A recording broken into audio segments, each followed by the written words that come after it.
Welcome to Happily Ever After is just the beginning. Keeping your relationship not just together, but happy, and we mean truly happy, is part art and part science. You've come to the right place. Here's your host, Leslie Dories.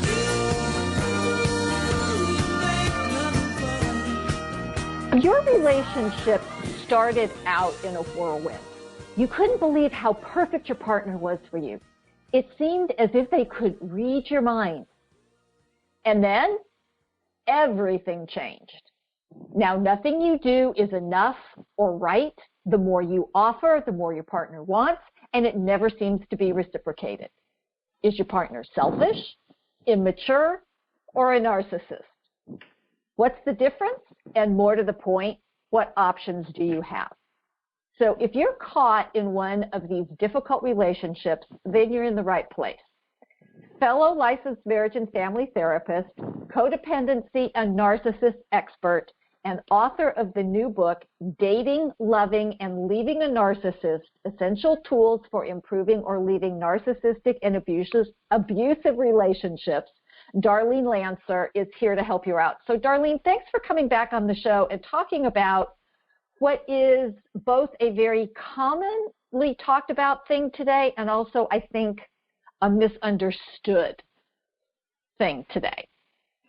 Right. Thank you very much, because I think it's very important. And so many people are in pain in abusive relationships, whether or not it's with a narcissist. A lot of people want to know, is she a narcissist? So I can give you the diagnostic criteria. But yes, please do, because it does have a very specific definition. Right. I want to preface it by saying, if you think you're being abused, you probably are. Yes. And that's the most important fact of all, not the diagnosis. So,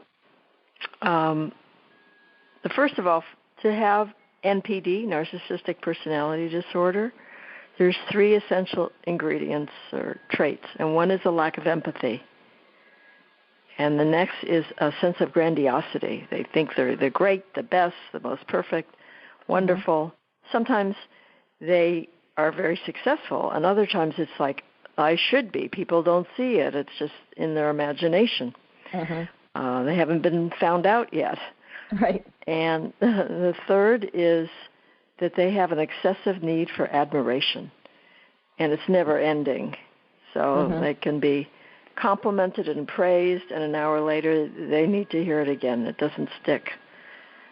And then they need only two more traits. Okay. Because there's only 5 required out of 9 suggested ones or frequent ones that are in the diagnostic code. One might be arrogance. That's pretty typical and common. Another one would be envy. They envy others. They think people are envying them. That's another E after lack of empathy. Another E is they have a sense of entitlement. They are above the law. They are above rules. They are special and should get special treatment. They shouldn't have to wait in line. And even though they expect you to listen to them, and that they don't think that they should have to listen to you. That's the hypocrisy that people is actually, entitlement is one of the most upsetting, annoying features, that partners complain about. Right. So another is, go ahead. Oh, no, go ahead, finish it, but then I'll come back to a question. Okay. Right. And then exploitativeness, that's another E. There's a tendency to exploit others, and I can go into the reasons under all of these traits. They all have a common denominator. When you really understand the brain and the personality of the narcissist, everything falls into place. Another is they like to be with high-status people, associate with high-status institutions. But this would be expected because they think they're special and they're grandiose. So, of course, they only want to be with special, famous, rich, or people, or whatever category it could be, celebrity, political, or wealthy, business, successful. Yeah. Mm-hmm. Yeah. So those are a lot of the traits, but again, only 5 are required to make the diagnosis, and 3 that I mentioned are essential. Right. Notice that aggressiveness is not in there. Right. Mm-hmm.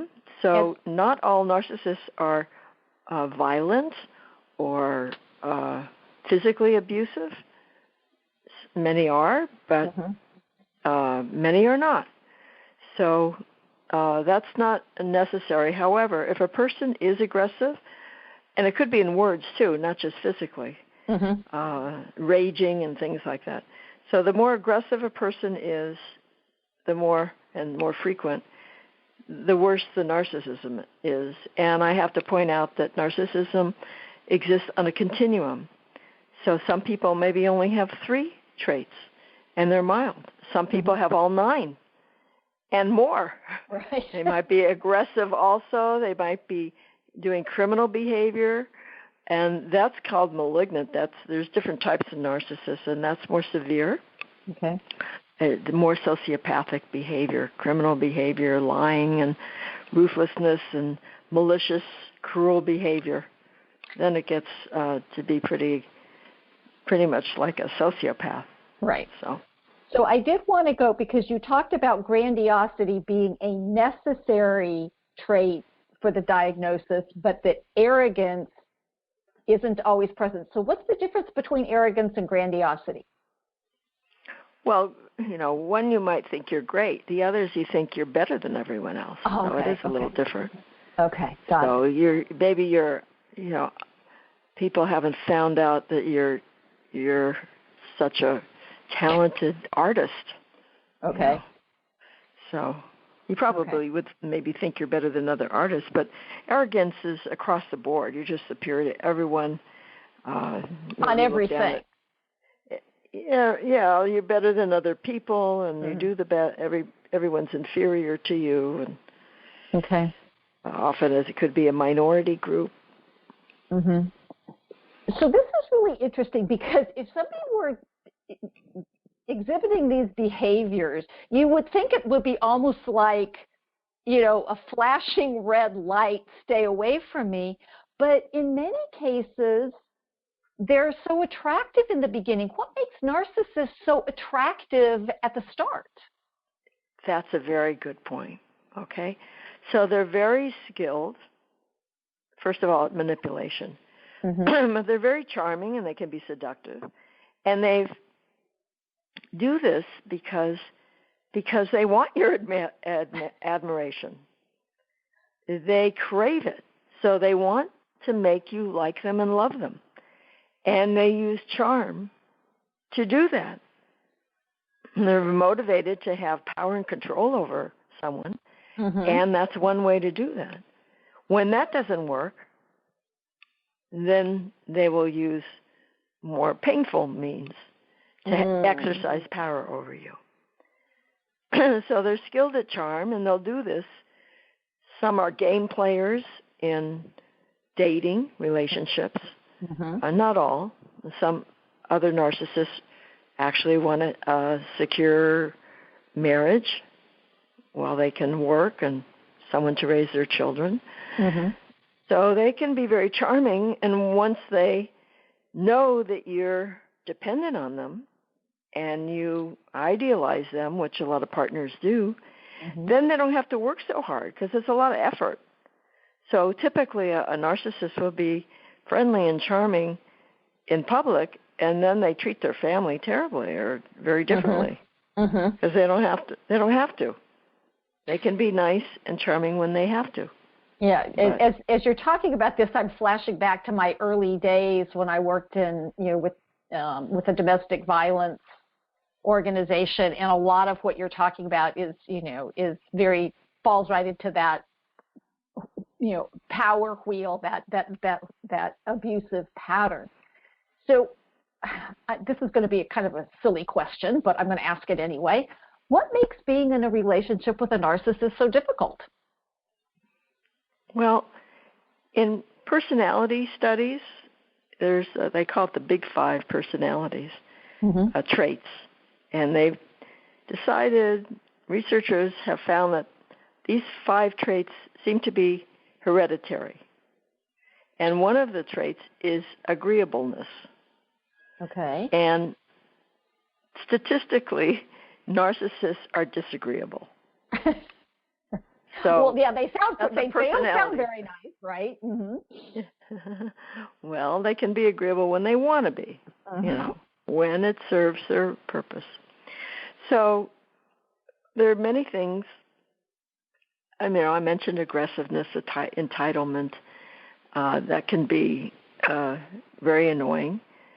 But they're motivated by power because they're very insecure. A lot of these traits that they have are defenses to their insecurity and shame. So I understand the topic really well because I wrote a book about shame. I wrote a book about codependency. And I wrote a book about narcissism. And shame underlies codependency and narcissism.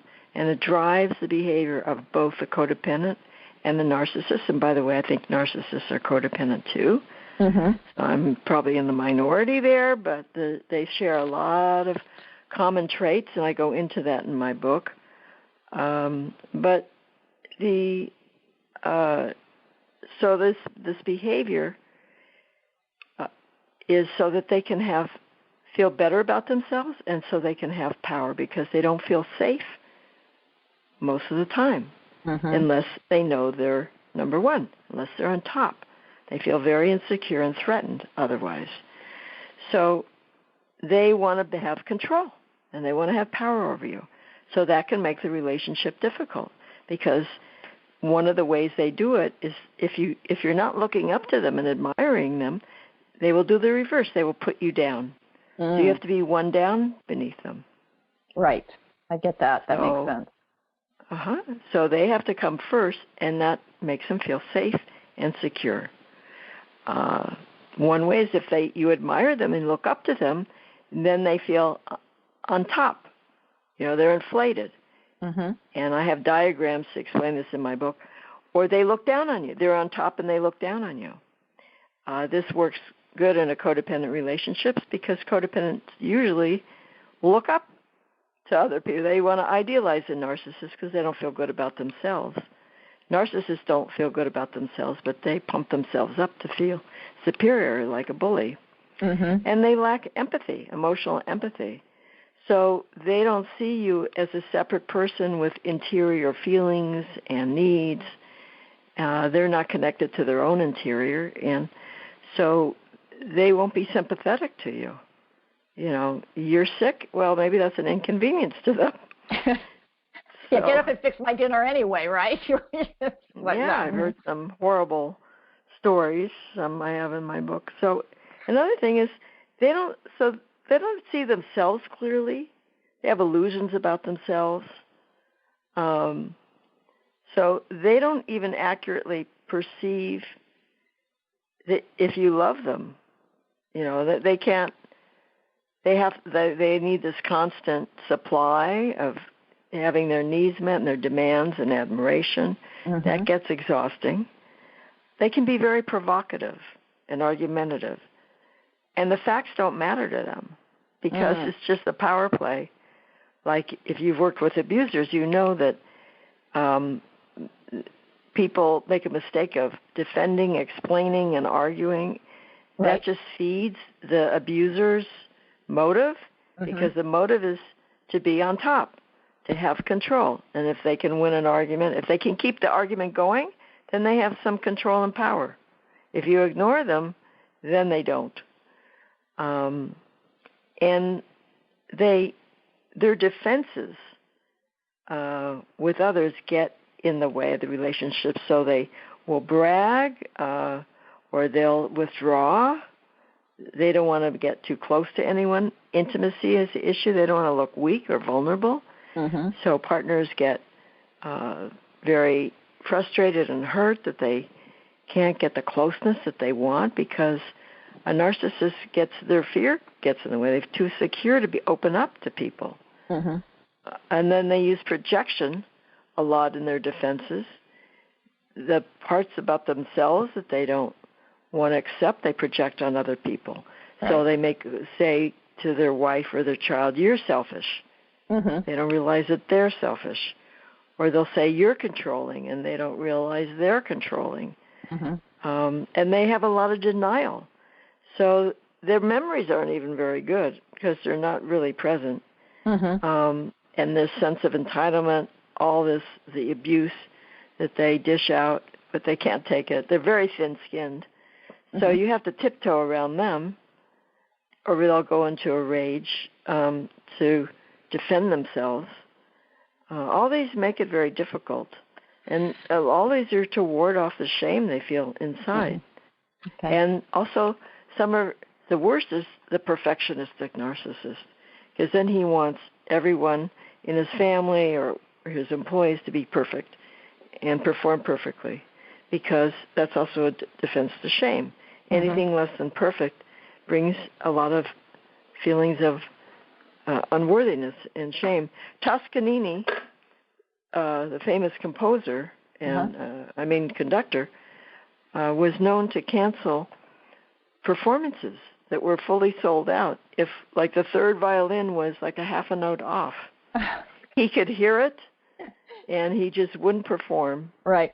Nobody else could, but he could. Right. Yeah. Mm-hmm. He wouldn't let the whole orchestra. They had to cancel the performance if they were like half a note off, and he could hear that, and that's because there's so much shame. He had to be perfect. Wow. So this is Happily Ever After is just the beginning on webtalkradio.net. I'm Leslie Dories, and I'm talking with fellow marriage and family therapist, narcissist expert, and the author of the new book, Dating, Loving, and Leaving a Narcissist, Essential Tools for Improving or Leaving Narcissistic and Abusive Relationships, Darlene Lancer. And whether you're actually involved with a narcissist or whether the relationship is just really difficult, there are things that you can do.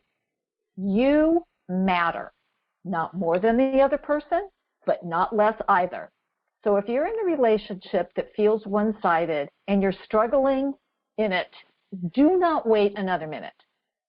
Take a moment and get in touch with me to schedule your free, no-obligation, 5-star relationship consultation. You can reach me by phone at area code 919-924-0463. Again, that's 919-924-0463. Or you can send me an email at Leslie, Lesli, at foundationscoachingnc.com. That's FOUNDATIONS, coaching, N as in Nancy, C as in Charlie.com. And now I want to get back to the next part of the conversation, where we're going to talk about what you can do about it. So, Darlene, in your book, you talk about finding your power in a narcissistic relationship, and that's actually an acronym. Power is actually an acronym. So what does it mean? Okay, so as I said, narcissists will put themselves first, but so do their partners. So they give away their partner, their power. In fact, people in relationships with narcissists unwittingly give power over to the narcissist. And then they enable the narcissist's right to dominate and judge them. And they don't realize. For instance, if you start defending yourself and explaining yourself, you're narcissist, you have a right to judge me. So you don't want to do that. And because then they really care about the facts. They just want to have power over you. So then narcissists prioritize power, as I said, and they'll sacrifice the relationship to get it. Other people prioritize the relationship, and they'll sacrifice themselves to keep it, and this damages their self-esteem. The O in power is that opposing beliefs, as I mentioned, like the narcissist's brain works differently. People don't understand that they lack empathy, or they can't see that the other person has needs and feelings. So people will say, I did all this for you, and I asked you just one favor, and you won't do that for me, and I make so many sacrifices. Well, a narcissist sees a relationship as a transaction, like a business transaction. And they want to get the most for the lowest cost. Mm-hmm. So unless you raise the cost, you just continue to give them power and go along with their definition of the relationship instead of what you want. You want an equal relationship. So you're going to have to turn that dynamic around, and that's what my book goes into. Okay. And the W is that for waiving. People waive their needs in the relationship, and they don't want to make waves. They go along to get along. Oh. The narcissist isn't interested in getting along. Like I said, they like to provoke. They want to get ahead. So people just hold on to the hope that eventually they'll get their needs met. If I give the narcissist what they want, then they'll meet my needs, or then I'll be happy. It never works. Right. The narcissist is a bottomless pit, and there's relentless needs and wants, and you just empower him or her that way by catering to their selfishness and putting themselves first. And the E in power, and this is especially when dating, stands for excitement. So partners especially will confuse excitement and anxiety, particularly if you came from a home where there was a lot of drama or if you were abused in some way. But dating a narcissist, as you said, could feel very romantic and thrilling and intense. You might not be aware that you feel unsafe to share your true feelings, to set boundaries, to ask for what you want. Those butterflies are actually signs of anxiety. And then once the initial romance settles down into a relationship or a marriage, the narcissist turns into Jekyll and Hyde. And that melodrama isn't exciting. It's abuse, and it's toxic. Yeah. Finally, the R is partners relentlessly try to satisfy the narcissist's demands, as I said, and they yearn for the return of the romantic and genial person they knew, and instead they just accept like sporadic gestures of affection or crumbs of kindness, and this can become addictive, like playing a slot machine. Like once in a while you win, but you hang in there and you keep playing, and it makes it very hard to leave. And these relationships are harder to leave than a healthy one. Right. Yeah. That's the acronym. Yeah. That definition is in the cycle of abuse, where you have that honeymoon phase where everything's wonderful and you're hanging on to dear life for that, and you keep thinking, it's like, I love the slot machine thing because it's like, oh, if I just keep hanging in, if I'm like the little rat and I just keep hitting that bar, the food's eventually going to come, and it just makes it much more difficult. So, in the title of your book, you actually talk about improving a narcissistic or abusive relationship. So, is it actually really possible to develop a healthy relationship with a narcissist? Well, first of all, let me just say that healthy is relative. Okay. To what makes people happy. All right. And as I said, narcissism exists on a continuum. So there are degrees. And a lot of people have long-term relationships with narcissists. And it might not be their fairy tale ideal, but it satisfies their needs, what they want. So narcissists vary and partners vary in their expectations. So often narcissists are very successful or have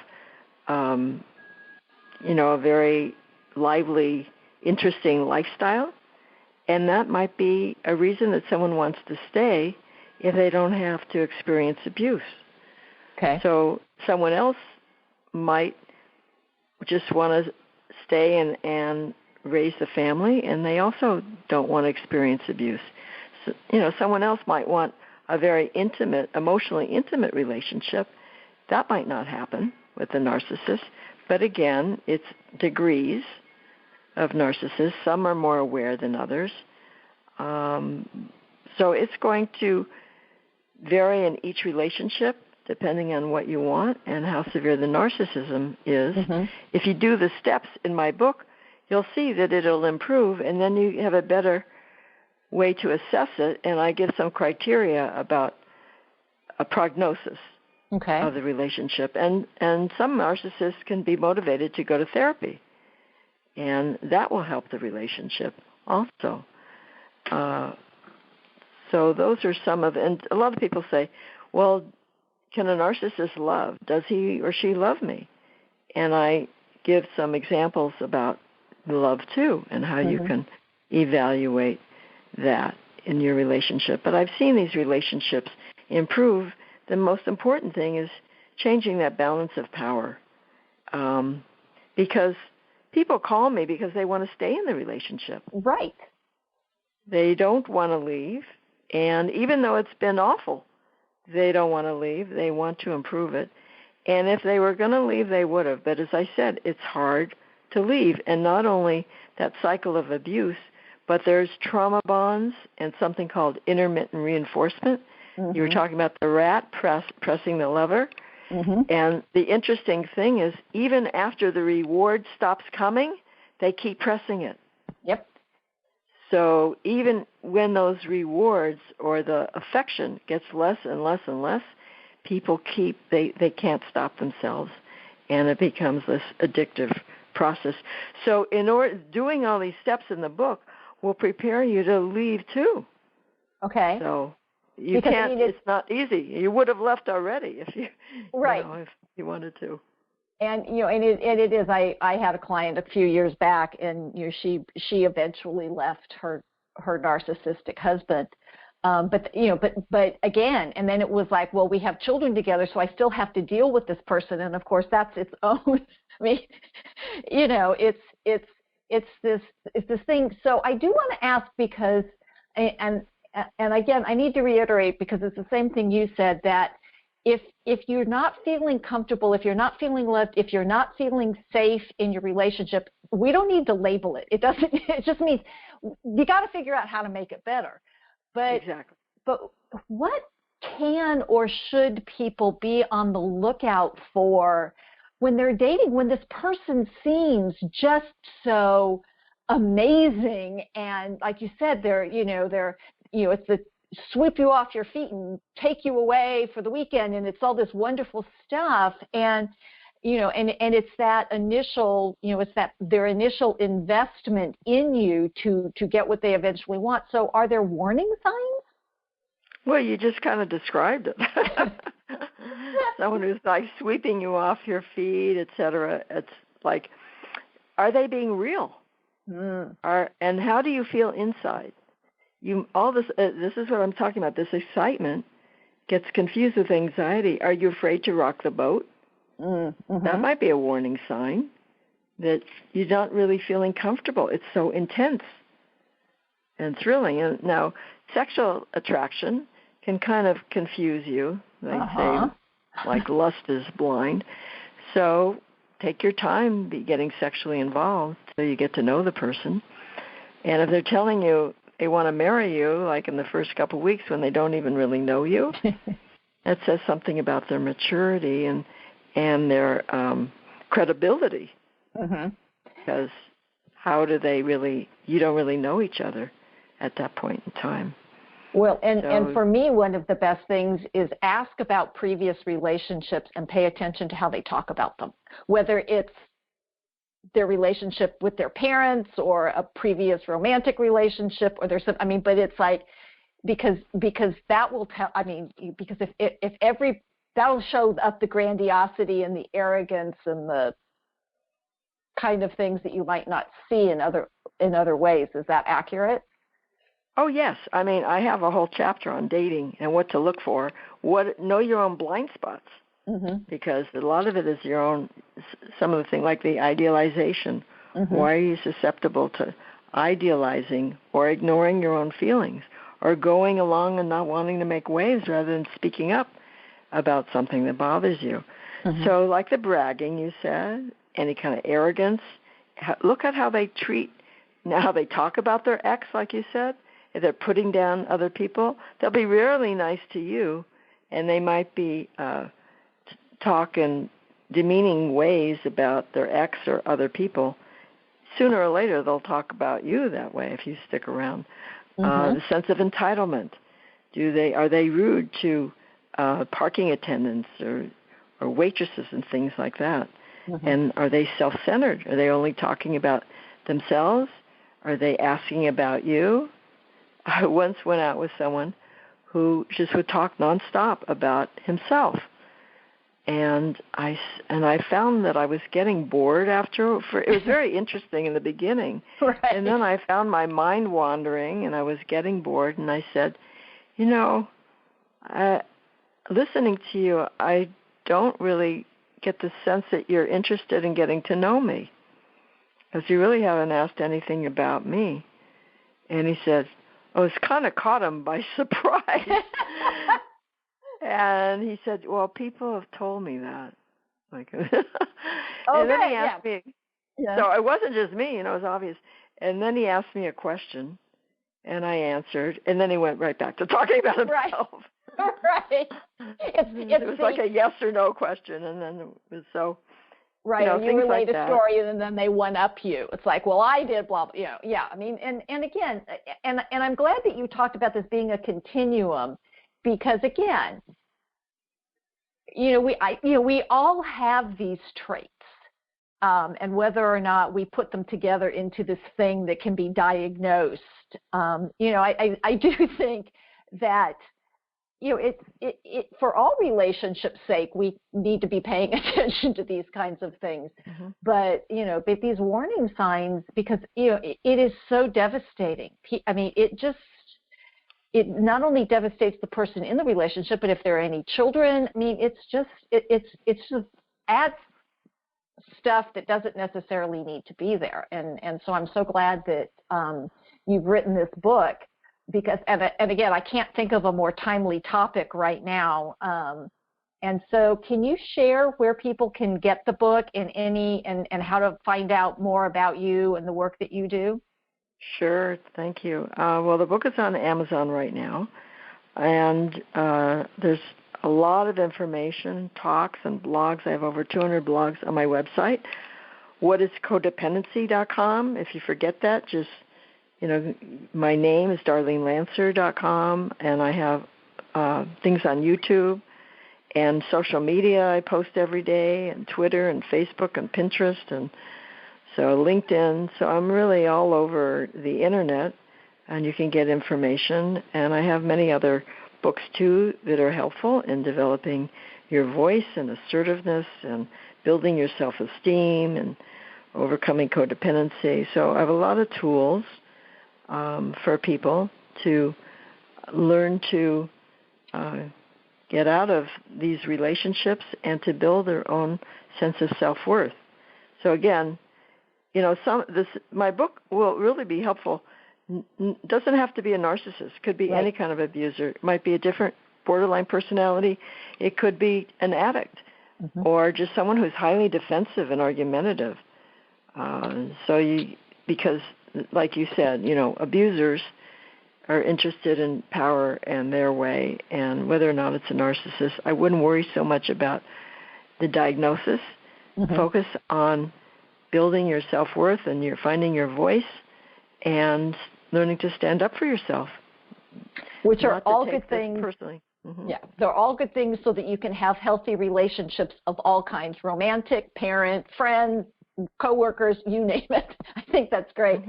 And, because a fundamental key to having healthy relationships that last is for both people to be emotionally healthy. And this is what Darlene's talking about. And again, this is tough because a lot of people haven't done their own work. And when you're part of this couple, you have a built-in scapegoat. Focusing on the other person rarely works, and it reduces your power, which is key, as Darlene just shared. So what work do you still have to do, and what would get you to do it? And so hopefully as part of the work that you do, you'll keep listening to this show. And until next week, stay loving.